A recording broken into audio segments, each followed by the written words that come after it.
बहू, तुम्हें आज मेरे कमरे में आना था, अब तक क्यों नहीं आई?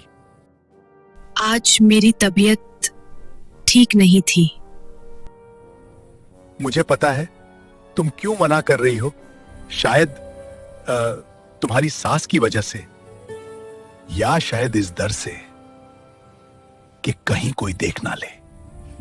सुसर जी, बस मुझे डर लग रही है।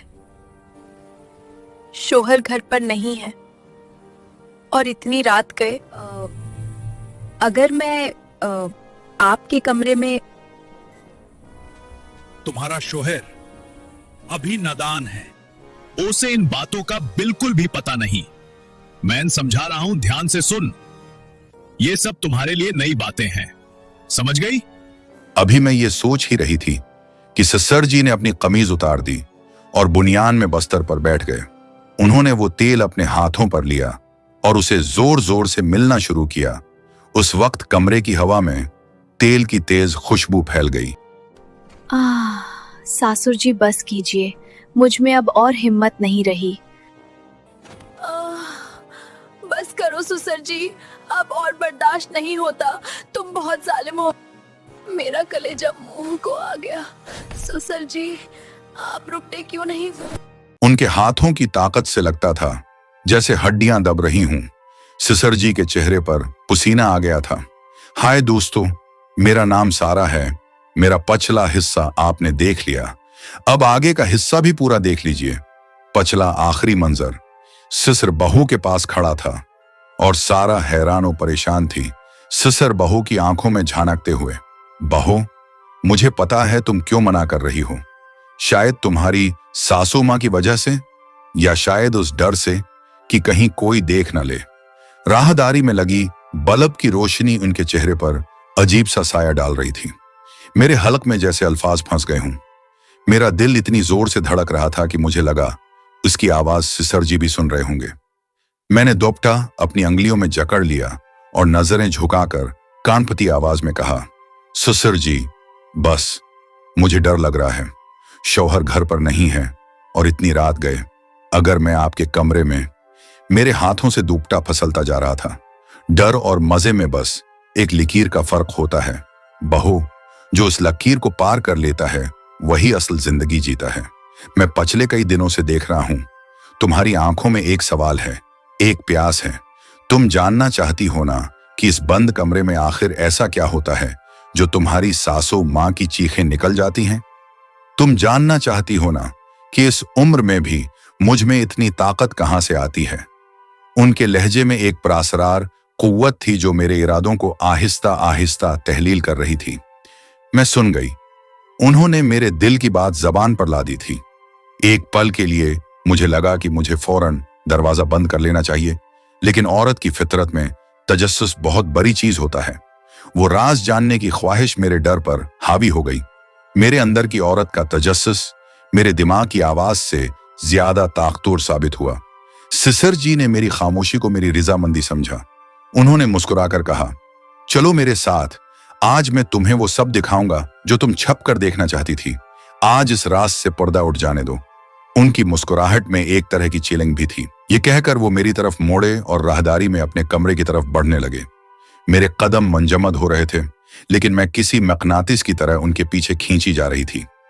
पूरा घर खामोश था, सिर्फ दीवार पर लगी घड़ी की टुक टक वाज़ेह सुनाई दे रही थी।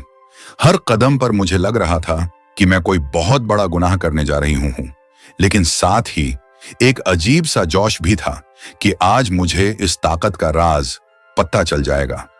हर कदम मेरे जमीर पर एक और बोझ डाल रहा था। जब हम उनके कमरे के दरवाजे पर पहुंचे तो ससुर जी रख गए। उन्होंने मुड़कर मुझे देखा और फिर धीरे से दरवाजा खोला। अंदर से एक अजीब सी तेज खुशबू आई, जैसे कदीमी बोटियों और इत्र की मिली जली महक हो।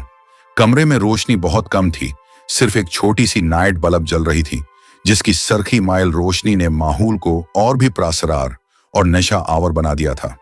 ये महक न बिल्कुल खुशबू थी, न बो, बल्कि दोनों का एक प्रासरार इम्तिजाज थी। मैं डरते डरते कमरे में दाखिल हुई। मेरी नजर सीधी बस्तर पर गई, जहां मेरी सासू मां उल्टी लेटी हुई थी। उनका चेहरा दूसरी तरफ था और वो गहरी नींद में लग रही थी। सिसर जी ने दरवाजा बंद किया और कंडी लगा दी।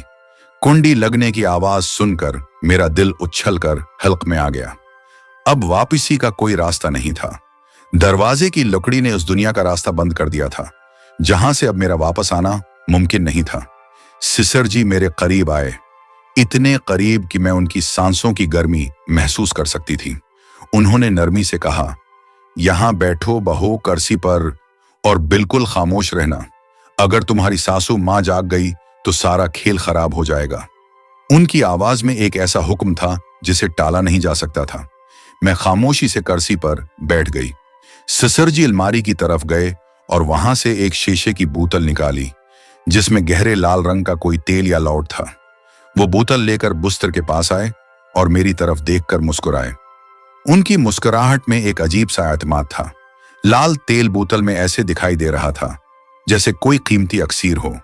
उन्होंने वो बोतल मुझे दिखाई और बोले, देख रही हो उसे बहो, यही वो चीज है जिसने इस घर की रौनक बिहाल रखी है। तुम्हारा शौहर अभी नादान है, उसे इन बातों का नहीं पता, लेकिन तुम समझदार हो। तुम जानती हो कि एक औरत को क्या चाहिए। उनकी बातों के पीछे एक गहरा और मुश्किल मतलब छिपा महसूस होता था। मेरी नजरें उस बोतल पर जमी थीं। मेरा दिमाग तेजी से ख्यालात बना रहा था। क्या ये कोई ताकत की दवा है? क्या सिसर जी उसे पीकर? अभी मैं ये सोच ही रही थी कि सिसर जी ने अपनी कमीज उतार दी और बुनियान में बस्तर पर बैठ गए। उन्होंने वो तेल अपने हाथों पर लिया और उसे जोर जोर से मिलना शुरू किया। तेल मिलने की आवाज खामोश कमरे में गूंज रही थी। हाथों के रगड़ने की आवाज में एक तरह का जुनूनी पैटर्न था। फिर उन्होंने मेरी आंखों में आंखें डालकर कहा, बाहो, अब गौर से देखना। शुरू में थोड़ा दर्द होता है, इंसान तड़पता है, लेकिन जब ये अपना असर दिखाता है तो इंसान को सुकून की ऐसी नींद आती है कि दुनिया की खबर नहीं रहती। उनकी आंखें मुझे ये सब देखने पर मजबूर कर रही थीं। ये कहकर उन्होंने अपने हाथ मेरी सासू मां की कमर पर रखे। जैसे ही उनके सख्त हाथों ने सासू मां की कमर को छुआ, वो नींद में ही बड़ी तरह मचल गईं।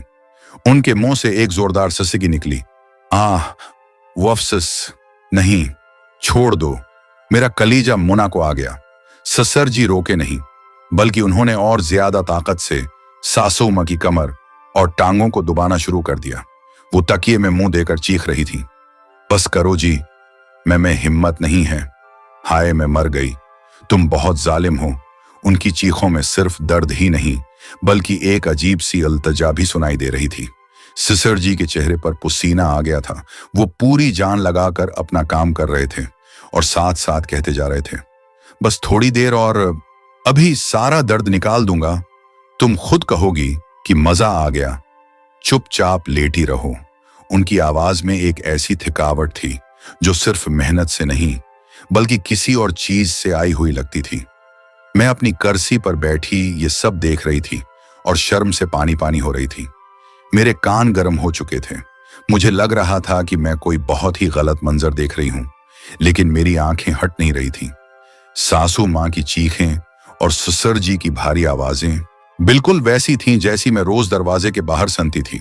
ये आवाजें अब मेरे लिए एक नए और डरावने मानी रखने लगी थी। इचांक ससुर जी ने मेरी तरफ देखा। मैं घबरा गई।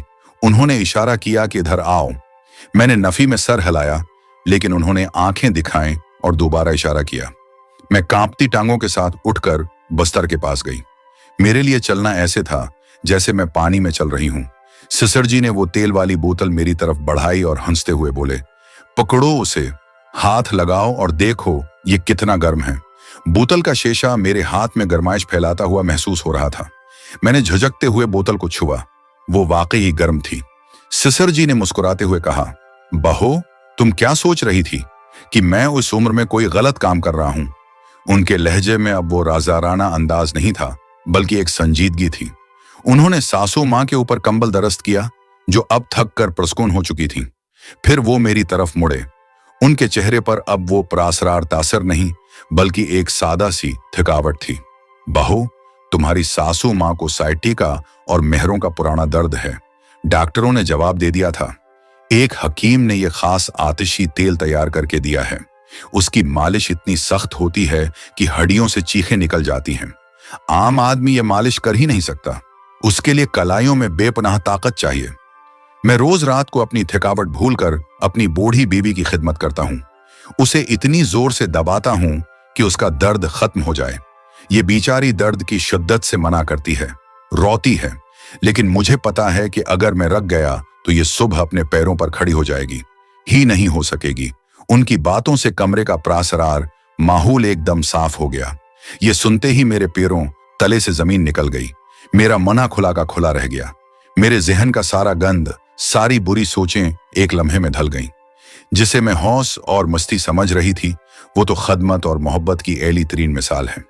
मैं अपनी सोचों की गंदगी पर शर्मिंदा हो गई। सिसर जी ने कमीज पहनी और कुर्सी पर बैठकर पानी पिया। फिर उन्होंने मुझे देखा और नरमी से बोले, मैं जानता था कि तुम क्या सोच रही हो। तुम्हारी नजरों में शक था, इसीलिए मैंने तुम्हें आज अंदर बुलाया। बहो, ये जो आवाजें तुम सुनती थीं, ये लज्जत की नहीं, शफायाबी के दर्द की आवाजें थीं। उनके बोलने का अंदाज अब एक शफीक बुजुर्ग जैसा हो गया था। मेरी आंखों में शर्मिंदगी के आंसू आ गए। मैंने फौरन झुककर सुसर जी के पांव छुए। मुझे माफ कर दें पिताजी, मेरी अकल पर पर्दा पड़ गया था। मैंने आपको क्या समझा और आप क्या निकले। आप तो देवता हैं। मेरे आंसू अब निदामत के नहीं बल्कि एहतराम के थे। सिसर जी ने मेरे सर पर हाथ रखा और हंसकर बोले, अरे पागल, कोई बात नहीं। जवानी में खून गर्म होता है और दिमाग उल्टा ही सोचता है। उन्होंने वो तेल की शीशी उठाई और मेरी हथेली पर रख दी। ये तेल सिर्फ दर्द के लिए नहीं है, ये पट्ठों की कमजोरी और थकावट के लिए अमृत है। तुम्हारा शौहर, मेरा बेटा, सारा दिन दफ्तर में काम करके थक जाता है, इसीलिए वो घर आकर सो जाता है और तुम जागती रहती हो। उनकी बात ने मेरी शादी की जिंदगी की एक खामोश हकीकत को छू लिया। मेरी आंखें शर्म के मारे फिर झुक गईं। सिसर जी ने मानी खीज अंदाज में कहा, ये शीशी ले जाओ। जब मेरा बेटा वापस आए तो उसकी टांगों और कमर पर इस तेल से मालिश करना। इससे इसकी सारी थकावट उतर जाएगी और फिर उसमें इतनी ताकत आ जाएगी कि फिर तुम्हें कोई शिकायत नहीं रहेगी।